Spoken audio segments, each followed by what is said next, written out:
ഭൂരിഭാഗം വണ്ടിപ്രാന്തന്മാരുടെ ഒരു ആഗ്രഹമാണ് 4 വീലുള്ള ജീപ്പ് ഒരെണ്ണം വാങ്ങണം, എന്നിട്ട് കാടും മലയും കയറണം, പുഴയക്കടയും തോട്ടിക്കട ഓടിക്കണം എന്നൊക്കെ. ശരിക്കും പറഞ്ഞാൽ ഇത്രയും നശിച്ച വണ്ടി കയറിയില്ല. ഈ കാടും മലയും കുന്നുമൊക്കെ കയറി പോവുമെങ്കിലും ഈ സാധനം ഹൈവേ കൂടെ ഓടിക്കാൻ കൊള്ളത്തില്ല, നല്ല റോഡിൽ കൂടെ ഓടിക്കാൻ കൊള്ളത്തില്ല. ഒന്നാമത്തെ കാര്യം സ്പീഡില്ല, ബ്രേക്കില്ല, ചവിട്ടിയാൽ നിൽക്കുകയില്ല, ഇടത്തോട്ട് പിടിച്ചാൽ വലത്തോട്ട് പോകും. ഇതൊക്കെയാണ് ഇതിൻ്റെ അവസ്ഥ. അപ്പോൾ ഒരുപാട് ആളുകൾക്ക് ഇത് മേടിച്ച് പൈസ കളയണമെന്ന് ആഗ്രഹമുണ്ട്. പക്ഷെ എൻ്റെ അഭിപ്രായത്തിൽ നിങ്ങൾ ഈ സാധനം മേടിച്ചൊന്നും പൈസ കളയരുത്. അയൽവക്കത്തെ എല്ലാം വണ്ടി ഉണ്ടെങ്കിൽ അവരോടൊന്ന് ചോദിച്ചിട്ട് 1-2 ട്രിപ്പ് ഓടിച്ചു നോക്കുക. അപ്പോൾ ആ ആഗ്രഹം ഒന്ന് തീരും.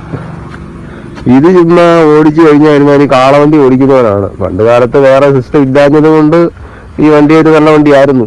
എങ്കിലും ഇപ്പം ഇതിൻ്റെ കാലം കഴിഞ്ഞു. ഈ വണ്ടിയൊക്കെ വെറുതെ പൈസ മുടക്കി 1 ലക്ഷം രൂപ 2 ലക്ഷം രൂപയൊക്കെ മുടക്കി എടുത്ത് വീട്ടിലിടുന്ന സമയത്തിന് ഒരാൾട്ടോ കാറാണെങ്കിലും ശരിയാണ്, എടുക്കുകയാണെങ്കിൽ മര്യാദക്കൊക്കെ ഓടിച്ച് നമുക്ക് റോഡിൽ കൂടെ നടക്കാൻ പറ്റും.